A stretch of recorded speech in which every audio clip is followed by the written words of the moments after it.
এটার একটা যথাযথ হিসাব দরকার। DC Sarwar Alam, is he the right authority, এটা প্রশ্ন করার। বাট ইনো তো একটা বিশাল বড় ব্যয় আছে, এটা আমরা হিসাব করলাম না। খাদেম যারা দাবি করতেছে, যদিও এইখানে বৈধভাবে তার বংশ পরম্পরায় কেউ থাকার কথা নয়, কারণ তিনি অবিবাহিত ছিলেন। আপনি একজন সাংবাদিক, রাইটার,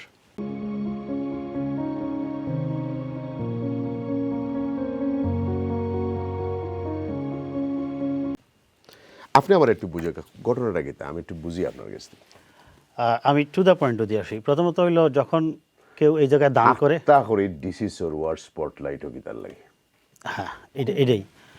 এখন যখন কেউ কোনো দান করে কোনো মাজারে, এটা ওয়াকফ স্ট্রিট বা ওয়াকফ সম্পত্তি হয়ে গেল। আচ্ছা, আমার এই ওয়াকফটা একটু বোঝাও কাজ। যখন শাহজালাল, এটা তো আগে একবার খেয়েছে, এটা আল্লাহর নামে গেল। জি। আচ্ছা, এখন প্রশ্নটা হইল যে টাকাটা মনে করেন আপনার এখানে দেওয়া হচ্ছে, এটার একটা যথাযথ হিসাব দরকার। এখন first question, DC Sarwar Alam, is he the right authority, এটা প্রশ্ন করার এক। দ্বিতীয়ত হচ্ছে, যেহেতু তিনি জেলা প্রশাসক, তার একটা মেনটেইনের অধিকার আছে, এটা দেখার অধিকার আছে। এইখানে যে টাকাটা দেওয়া হয়, সেই টাকাটার যথাযথ ইউটিলাইজ হচ্ছে কি না, এখানে মনে রাখতে হবে। শুধু যে টাকাটা দেওয়ার পরে খাদেম যারা দাবি করতেছে, যদিও এইখানে বৈধভাবে তার বংশ পরম্পরায় কেউ থাকার কথা নয়, কারণ তিনি অবিবাহিত ছিলেন, সেটাই তো। এখন এই টাকাটা তো আপনি ব্যয় করবেন, মাজারে গিয়ে আপনি দেখবেন যে অজু পড়ার জায়গা ঠিক মতো নাই, স্বেচ্ছায়িত জায়গা, মসজিদের জায়গা পাওয়া যায় না, মানুষ বাইরে দাঁড়িয়ে থাকে। জামান ভাই, আমি আর একটু সহজ করি। হ্যাঁ, আমরা চ্যানেলের থেকে মাদ্রাসা হলো লোকে খাম করি, চ্যারিটি হলো লোকে খাম করি। 20 কোটি টাকা হয়তো সাউন্ড বহুত বড় পয়সা লাগে, আর সব দিন যে 60 লাখ টাকা হয়ে যায়, উরুসের সময় হয়তো 40 লাখ দিনে হইতে পারে। তো সেই কফিটা আপনি 25 কোটি টাকাও খৌকা, আমি তার আর ফক্কর মানুষ নাই। আপনি যদি একটা মাদ্রাসা আজার এতিমোর দিয়া চালাইতে হয়, আপনার তো বছর 10 থেকে 15 কোটি টাকার দরকার। বিকজ ওই যে চ্যানেল আছে ছোটো ছোটো যেটায় 200 গু আর 250 গু চালাইন এতিমখানাত, মাসেই তার খরচ 25 লাখ। আমি এই পয়েন্টে আসছিলাম। আইরাম ভাই, যার ফলে তাদের একটা মাদ্রাসা পরিচালনা করতে হয়, মসজিদ পরিচালনা করতে হয়, মসজিদের ইমামের বেতন দিতে হয়, এবং এখানে তারা যেটা করতেছে, সরওয়ার আলম সাহেব যেটা চেয়েছিল, আমি চাই কইরাম না যে তারা নেরা না, এখানে কইরাম না, বাট ইনোর তো একটা বিশাল বড় ব্যয় আছে, এটা আমরা হিসাব করলাম না। এটার কোনো হিসাব আছে, কোনো অ্যাকাউন্টেবিলিটি আছে? অবশ্যই সেই হিসাব তো করতেই হবে। এই জন্যই টাকাটা অ্যাকাউন্টে যাবে।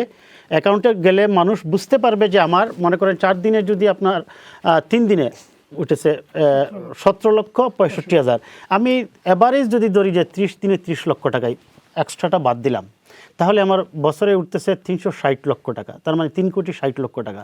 আমার এখানে ছাত্র কতজন থাকে, তাদের দৈনন্দিন খরচ কত টাকা আসতে পারে, মসজিদের ইমাম সাহেবের বেতন যদি 50,000 টাকা হয়, বাকি টাকার পরে খাদেম যদি 5 জন থাকে, আমি শেষ করি 5 জনের বেতন যত টাকা আপনি দেবেন, এই টাকাটাই তো আপনার হিসাব চাওয়া হচ্ছে। আচ্ছা জামান ভাই, আপনার সাথে আমিও সুন্দর করে ভাব বাসাচ্ছ। জামান ভাই, আইরাম জামান ভাই, আচ্ছা জামান ভাই, সরি ভাই, জামান ভাইরে মারতে ঢুকা। জামান ভাই, আচ্ছা জামান ভাই, না 1 টাকা দেওয়া হয় না বলতে কাকে দাও? কোন এতিমখানা তারা ক্লিয়ার স্টেটমেন্ট দিছে, না এতিমখানা, না মাদ্রাসা, না মসজিদ। না okay, if this information is correct, হলো না, কিন্তু ওই যে ওইখানে যে খাদেম যে সাইমন মাহমুদ নাকে, উনি যে সাক্ষাৎকার আমি দেখলাম, উনি তো বলছে যে ওইখান থেকে ওই টাকাটা খাদেম ওইখান থেকে দেওয়া হয়। আমি দেখছি তো, আমি নিজে সাক্ষাৎে দেখছি, তিনি বলছেন এটা, তার মানে এটা হচ্ছে রং ইনফরমেশন উনি।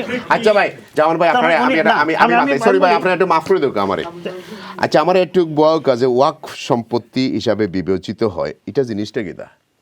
এই সম্পত্তিটা যখন তো আপনি টাকাটা দিলেন, সেটা তো আল্লাহর নামেই দিলেন। জি, আপনি মসজিদে দিলেন। যেমন আমি একটা ছোটো উদাহরণ দিই, আরেকটা উদাহরণ দিই। ফুলতলি সাহেবের আছে, তো ওনার অলিয়া ওলাদ আছে, ওনারাই দেখা সাক্ষাৎ করেন, ওইখানে গিয়েও মানুষ টাকা পয়সা দেয়, ওইটা ওনারা হিসাব রাখেন। এখানেও কোটি কোটি টাকা উঠবে, ঠিক আছে। এইখানে যেহেতু যারা দাবি করে আসছে তারা শাহজালালের উত্তরসূরি, যেহেতু তিনি অবিবাহিত ছিলেন, ওইভাবে এখানে আইনি ব্যাপারটা কি বলে, এটা আমার মনে হয় আতাউর রহমান ভাই উনি ভালো বলতে পারবেন। সরওয়ার আলম সাহেব যেটা বলছেন সেটা হচ্ছে যে এই টাকাটা আপনি অ্যাকাউন্টে রাখেন, একটা হিসাব ক্লিয়ার করেন, জনগণ জানতে পারবে আমি যে টাকাটা দিয়েছি আল্লাহর নামে, এইটা ভালো কাজে ব্যবহৃত হয়েছে। যারা এখানে খাদিম আছে তাদেরকেও নিশ্চয়ই একটা বেতন দিতে হবে, বেতন ছাড়া কে এই জায়গায় খাদিমের কাজ করবে? এটাও যৌক্তিক কথা। সে যদি 50,000 টাকা আপনার ইনফ্লেশন বিবেচনা করে আপনি যদি মনে করেন 50,000 টাকা না হলে প্রধান খাদিমের চলবে না, সেকেন্ড খাদিমের 40,000 টাকা না হলে চলবে না, দেন আপনি তো এটা এটা- উল্লেখ করে দেন, হিসাব করে জি, দেন। এটা তো আপনি কোনো হিসাব না রেখেই ডেগের মধ্যে টাকা রাখছেন, এরপরে আপনার ইচ্ছা মতো আপনি দিচ্ছেন। জুতা রাখার জন্য 10 টাকা নিচ্ছেন, আপনি অজু করার জন্য 10 টাকা নিচ্ছেন। প্রশ্ন 10 টাকা নয়, মসজিদে গিয়ে জায়গা পাওয়া যায় না, মানুষ সামনে দাঁড়িয়ে নামাজ পড়ে।